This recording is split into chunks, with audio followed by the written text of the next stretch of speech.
Kod uzgoja voća i povrća često se susrećemo sa različitim izazovima i pored problema kod sadnje i ukorjenjavanja biljaka, često imamo probleme zbog bolesti i štetnika. Promjena boje na listu često nam govori da se nešto događa, ali da bi pomogli biljkama, moramo znati prepoznati šta je razlog promjene boje. Danas pričamo o jednom štetniku koji se često javlja na biljkama u ljetnom periodu. Najčešće se javlja na krastavcu, dinjama, lubenicama, patlidžanu, paradajzu, ali zna se pojaviti i na drugim kulturama poput maline, kupine i sl. U ovom videu ćemo vas naučiti kako prepoznati ovaj problem i kako spriječiti ovog štetnika da uništi naše biljke. Kao i uvijek, tu smo da sa vama podijelimo korisne informacije u uzgoju voća i povrća, pa podržite nas tako što ćete označiti video sa like i ostaviti nam komentar ispod videa. A kako bi ove informacije došle do što više ljudi i bile korisne i drugima, podijelite ovaj video na društvenim mrežama. Razloga zbog kojih list mijenja boju je puno, a najčešće je u pitanju nedostatak nekog od hranjiva ili se radi o nekoj bolesti biljke, te može biti u pitanju neki štetnik koji iscrpljuje biljku. Naravno, ako se radi o manjku hranjiva, list samo promijeni boju, ali na njemu se ne javljaju veći tragovi propadanja, niti neki organizmi koji bi mogli biti uzrok.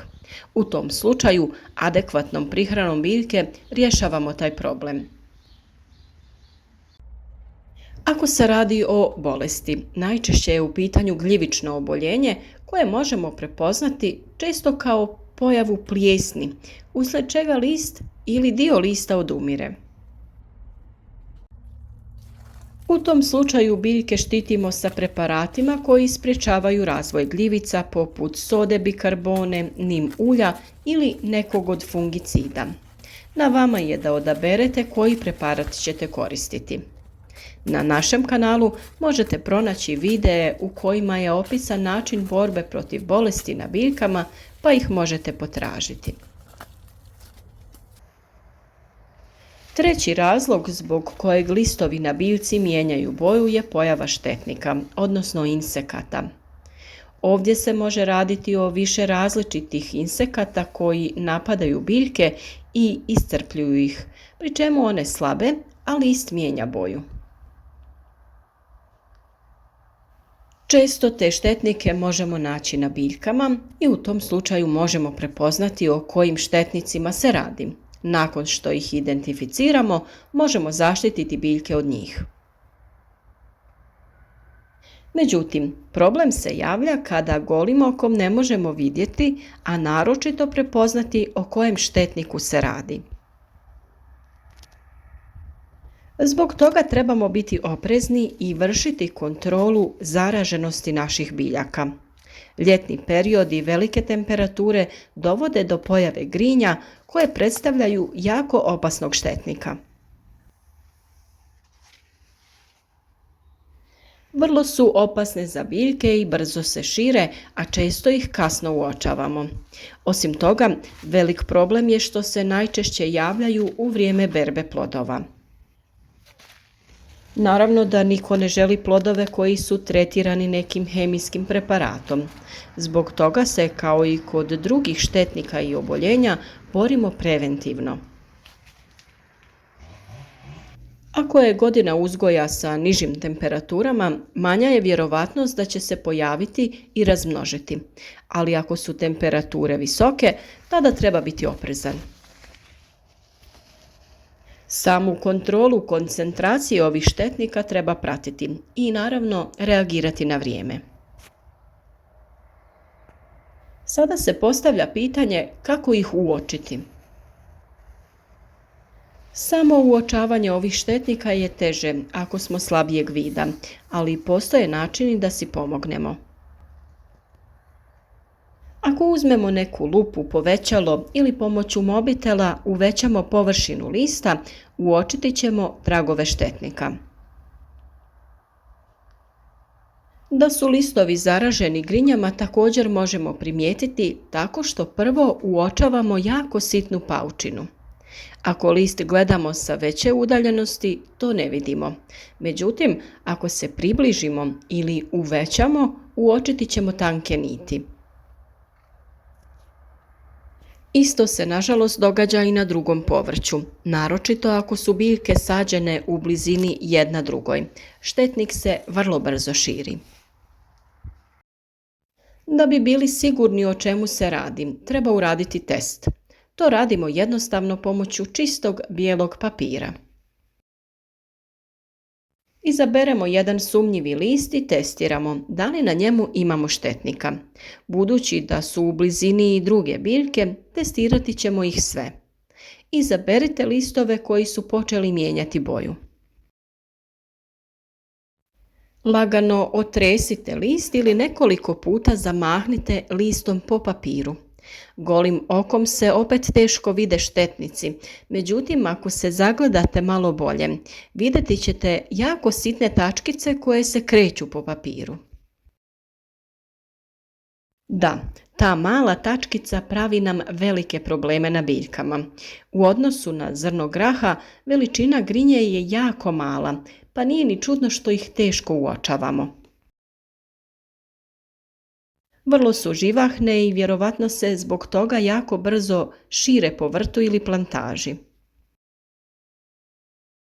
Inače, hemijski preparati koji se koriste za suzbijanje grinja nazivaju se akaricidi. Često ljudi ovog štetnika pokušavaju uništiti insekticidom, ali bezuspješno. Ostanite s nama do kraja videa i pogledajte kako se riješiti ovog štetnika.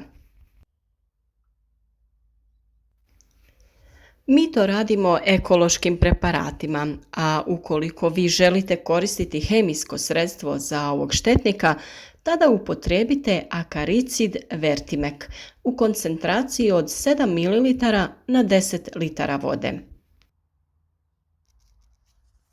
U borbi protiv ovog štetnika dobro su se pokazala razna ulja koja ovom štetniku onemogućavaju hranjenje na površini lista, nakon čega štetnik umire nakon nekoliko dana. Za tu primjenu mi koristimo nim ulje, koje jednostavno otopimo u toploj vodi. Budući da je ulje nima jako gusto, dobro ga pomiješamo sa vodom, a za bolje prijanjanje i djelovanje u vodu ćemo dodati i malo tečnog sapuna.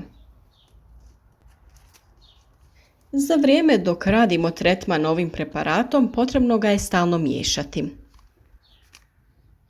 Vrlo je važno obilno okupati biljke sa obje strane listova, a tretman treba uraditi predvečer da bi se preparat sporije sušio.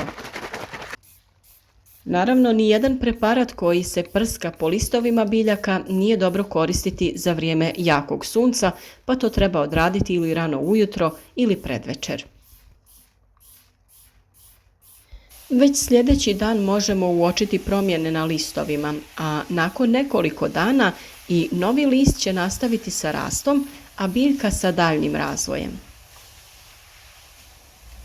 Često se uzgajivači biljaka vode sa tim da u ljetnom periodu listovi na biljkama ili čitave biljke odumiru i da je to prirodan ciklus. To nije tako i želimo naučiti one koji ne mogu održati biljke na životu do kraja vegetacijskog ciklusa kako da to učine.